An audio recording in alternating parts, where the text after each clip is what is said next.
Hi, my name is Pat Kenney. I'm the Dean of the College of Liberal Arts and Sciences. All your degrees are coming from our college.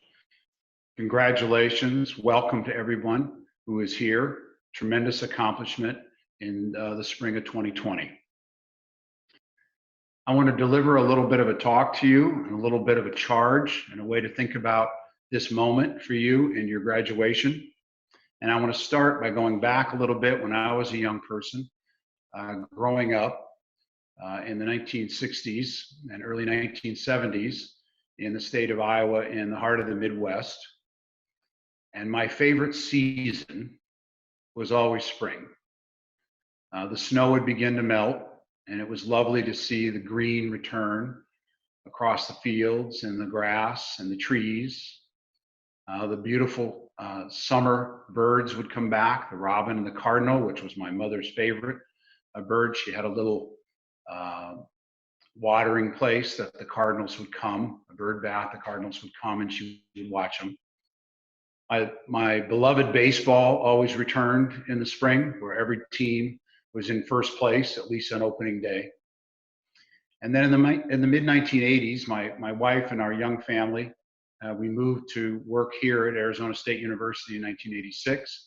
It took a little while for me to adjust to living in the great Southwest and the beautiful desert. But my wife and I love to walk, and we began walking many years ago, both in our neighborhood and in the desert. And what I saw immediately was the beauty of the desert in spring. So my favorite season now still is the spring. The beautiful orange on top of the ocotillos, the yellow all across the palo verde trees, and the beautiful white blossoms, the flowers at the top of the tall sorroros that come in May and last all of May. Also in the spring is spring training here in Arizona for a baseball person like myself. And then ultimately, since I've worked my entire career in higher education, spring always meant graduation, the traditional end of the 9-month semester. We also celebrate graduations here in December, but May is the end of the full academic year. And graduation was a wonderful time, is a wonderful time for families and friends, and especially for graduating seniors, but also for faculty and staff, because ultimately the goal of the university is for you to come, be transformed, learn, study, and be eager to graduate. And so it's a wonderful time for us as well. This year, of course, is different, and that's why we're delivering this here. The world is consumed with the pandemic of COVID-19 that has been very sad and awful, both here in the United States and around the globe. When I look back and I read about history, not just US, but global, when I read about philosophers, if you take some time and do that, you see that many times, not always, but many times after a crisis, there is an explosion of energy and opportunities that occur all across the world and all across history. I don't have a crystal ball. I don't have any more information than you do. But as I look around the world, I do see a gathering momentum, worldwide momentum around a couple of major themes and economies. One, I believe, will be around the healthcare economy, the laser focus of the entire world on studying viruses, antibiotic resistant bacteria, vaccines. If you think about the totality of that economy, what does it mean to produce vaccines for billions of people? How many people will have to be involved to deliver that? How many opportunities are there that will come about? If you think of major economies around the auto industry, major economies around the cell phone industry, around the microchip industry, millions of people live and work in those industries. I see this healthcare economy as becoming one of those because it's a worldwide phenomenon, a worldwide issue. When I was reading about this, I did see a quote from Madame Curie, and I wanted to share that with you. Nothing in life is to be feared. It is only to be understood. Now is the time to understand more so that we may fear less. She won 2 Nobel Prizes. She's the first woman to win one and the only woman to win 2 in chemistry and physics. The second major economy is already underway, and that's in the area of renewable energy. You know it already through electric cars, battery storage, the use of solar energy, transportation of energy across the grid. ASU itself has spent a huge amount of effort and time developing renewable energy, how to use it on campus. You see it in the solar panels across the campus. Imagine a worldwide effort which is already underway in this economy. Again, how many millions of people will be needed to deliver that economy? Think of the totality of the number of jobs that are already started and will be coming. When I think about our own college and when I reflect on the degrees that you've all earned, it seems to me that almost every degree and every one of you fit into one of these emerging economies. Let me just read a few areas where I thought of, just to name a few: scientists, writers, project managers, mathematicians, public opinion specialists, communication experts, geographers and sociologists to plan cities, how to move the energy, how to store the energy. What does transportation look like? We're going to need linguists, people who understand cultures and language, as this is a global wide effort in both of these economies. We'll need people who know how to fundraise. We'll need people who know how to build marketing campaigns. These are just a few that are going to be needed. I can think of others. I was thinking about the United States coming out at probably its most recent global crisis it faced, and that was World War II. And Franklin Roosevelt was president. He won 4 different elections, 32, 36, and in 1940, he won his unprecedented 3rd election. And he's in the State of the Union in 1941, with much of Asia and all of Europe virtually already engaged in World War II. In the State of the Union, he said, this is just a few months ahead of Pearl Harbor, and I quote, and I want to read it: "We have always held the hope, the belief, the conviction that there is a better life, a better world beyond the horizon." My charge to you today is to look at your own horizon. Look beyond the moment of the day. Think about your own opportunities. Think about what may be coming. Even today, as opportunities appear to be shrinking, this recovery will begin. And there are other economies beyond the ones I identified. This is your professional spring. The flowers came back like they always do. You're here. You've earned your graduation. You've earned your diploma. You are ready to engage. The nation is looking for you to engage. You need to lift the nation as you move forward. I want to end with a bit of a poem from Ralph Waldo Emerson, one of the nation's greatest writers. Delivered a lot of speeches. Many of those were then converted into writings, which were published across the country. Wrote in the 1800s. He was a poet. He was an essayist. He wrote articles. He wrote books. But some of his poetry, I think, really resonates with what we're talking about here. And he had one poem in particular that was long, called May Day, talking about spring. I'm just going to read one stanza. Let me read it here so I don't misspeak. "Spring is strong and virtuous, broad sowing, cheerful, plenteous, quickening underneath the mold, grains beyond the price of gold." This is your spring. This is your spring of opportunity. Best of luck. Congratulations.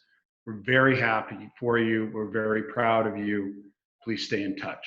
Thank you very much. Hello, I'm Jeffrey Cohen, the Dean of Humanities in the College of Liberal Arts and Sciences. Congratulations to all graduates and their families.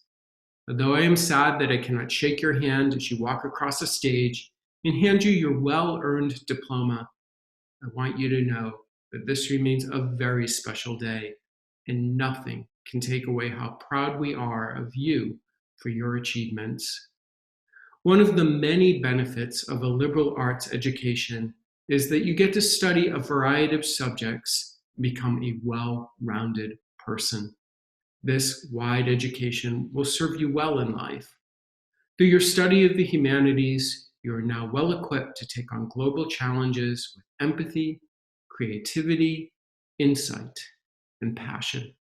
Your dedication here at ASU means that you are poised to become a leader who will transform the future for all of us, especially at this moment of challenge and widespread adversity.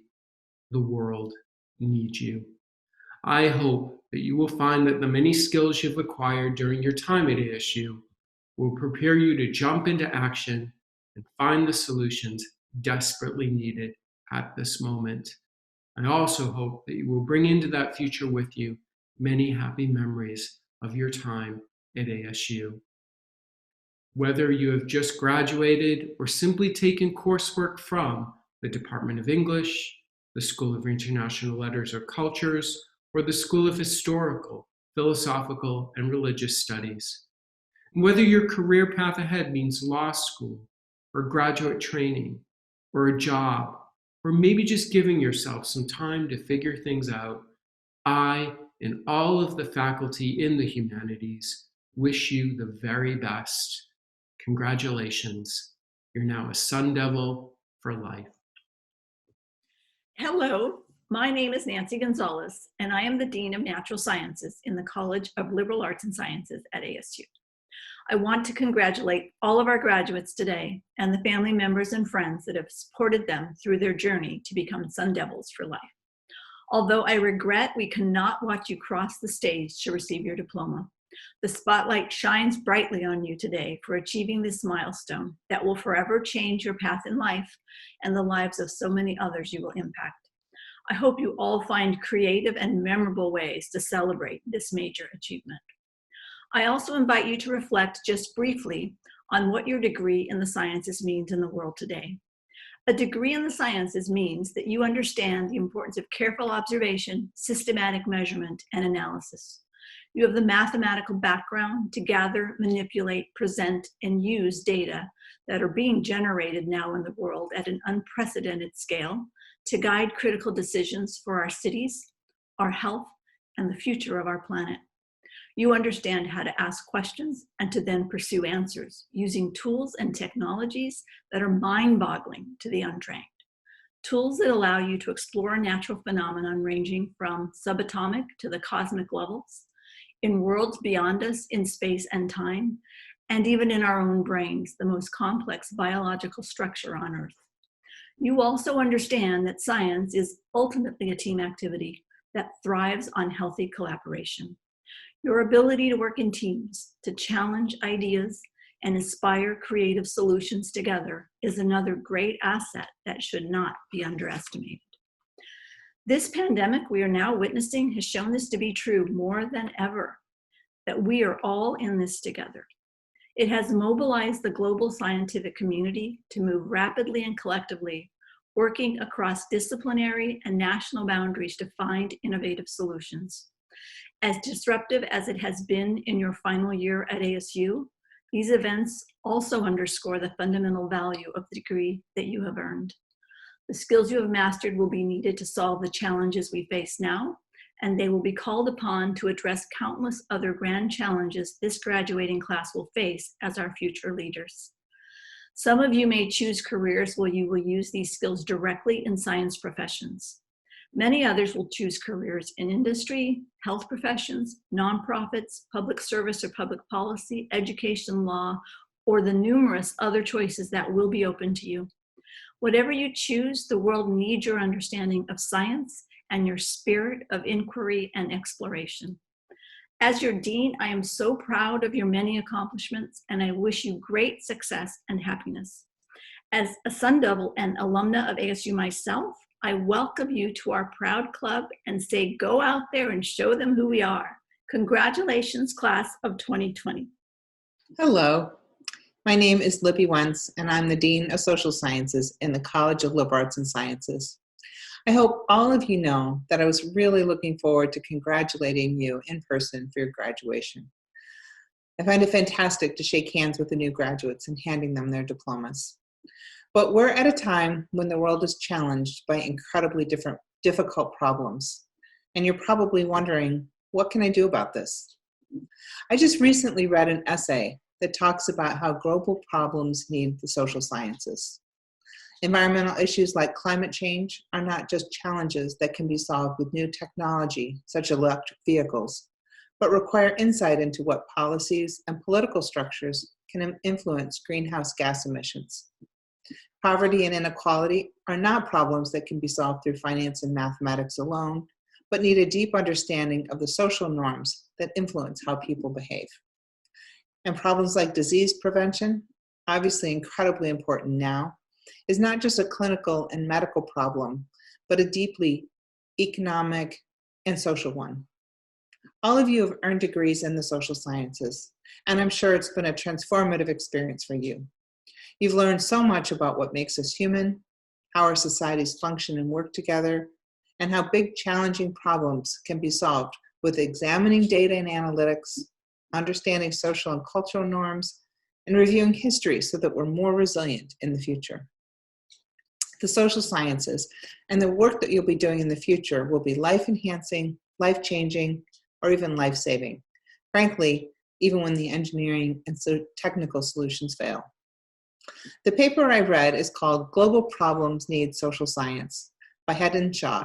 You can consider this your last reading assignment. Congratulations. Continue on your wonderful life journey. Your next chapter in life will bring amazing things to you.